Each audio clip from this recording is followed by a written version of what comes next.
Hey everyone, day 2 out here, and we're going to start by looking at one of our permanent residents that we have out here at the Raptor Center. So right now we currently have 22 permanent residents.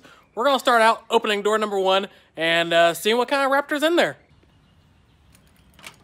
So we're going to go in door number 1, and this enclosure has a barn owl in it. B-A-R-N, barn owl. They get that name because they'd love to live in barns, old abandoned buildings, man-made structures. This is one of our few raptors that actually has a nest box inside of its enclosure. Most of our birds will never use any kind of nest box or man-made structure. The barn owls actually love to be inside of them. So lots of times you can see our barn owl, well actually you can't see it because it's usually in its nest box a lot of times. Now, I can tell just by looking at this barn owl that he is a male. You can see he's got almost a pure white chest. This is one of the few species of raptors where the males and females look different. The males have that almost pure white chest, whereas the females would have lots of brown speckles on their chest. And so just by looking at him, you can tell that he is a male barn owl. Now, this resident came to us because he was found in Montgomery by a gentleman who found him in his deer stand. That's common. Like I said, they like to live in those man-made structures. The man actually took him home and started raising him as a pet.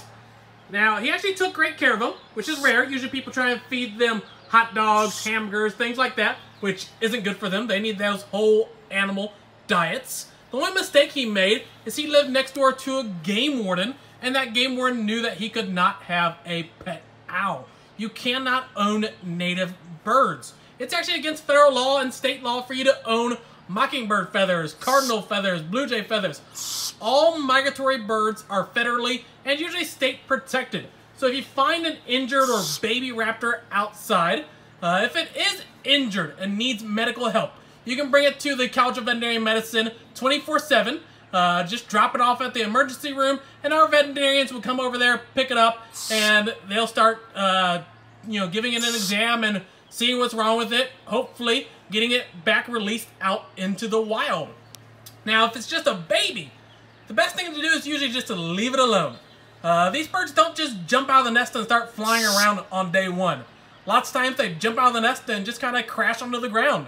The parents know that that baby is still there. They'll start taking care of it. They'll keep bringing it food. And so the best thing to do if you see a baby on the ground is just leave it alone. The parents can do a much better job of raising it than a facility like us can, because we aren't owls.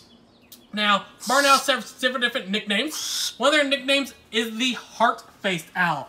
If you look at his face, it kind of looks like a heart. The whole bird is very soft all over, except all those feathers on this bird's face. All the feathers on this bird's face are all very stiff feathers that help bounce noise into this bird's ears. Barn owls have incredible hearing. Part of it is because of all those stiff feathers. The other part is because their ears are asymmetrical, which means one ear is actually higher than the other. And so these birds can actually pinpoint their food, which is usually a lot of mice and other small types of rodents, just by listening for it. And so these birds have incredible hearing. These birds also have silent flight. So when they flap their wings, you can't hear anything. And so another one of their nicknames is the ghost owl. They are nocturnal, flying around, pitch black outside. Like I said, the males have that very white chest, the white underside. They've got that silent flight, and then they make a really loud hissing noise. Not all owls hoot. Lots of people think that all owls make a hooting noise. They don't. Barn owls don't make any kind of hooting noise. You can hear he's been making some of his little chirps and things like that. But lots of times he'll make a weird hissing noise. Kind of sounds like someone telling you to be quiet. Sounds a little bit like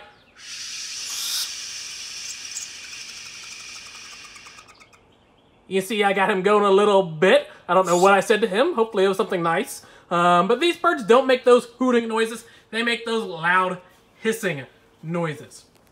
Now, we're going to see if we can get a weight on this bird, because that's how I'll know how much to feed it today. So we're going to take this bird to our scale that we have in the breezeway. We're going to get a weight on him. We do everything in grams here, so it's a lot more precise. So we're going to set him on the scale. We're going to see what his weight is. It looks like today he's 452 grams approximately. Looks like pretty much right at 452. And so that's a pretty good weight for him. We usually like to keep him around 420 grams, so he's a little bit heavier today than he is sometimes. But that's not bad, he's still responsive.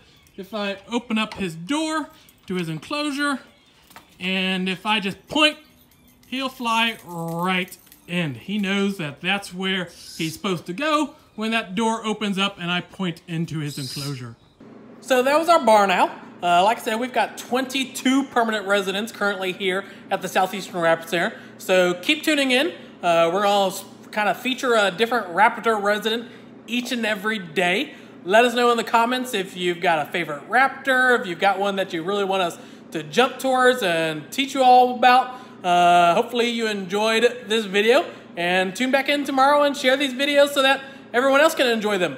Thanks, and War Eagle.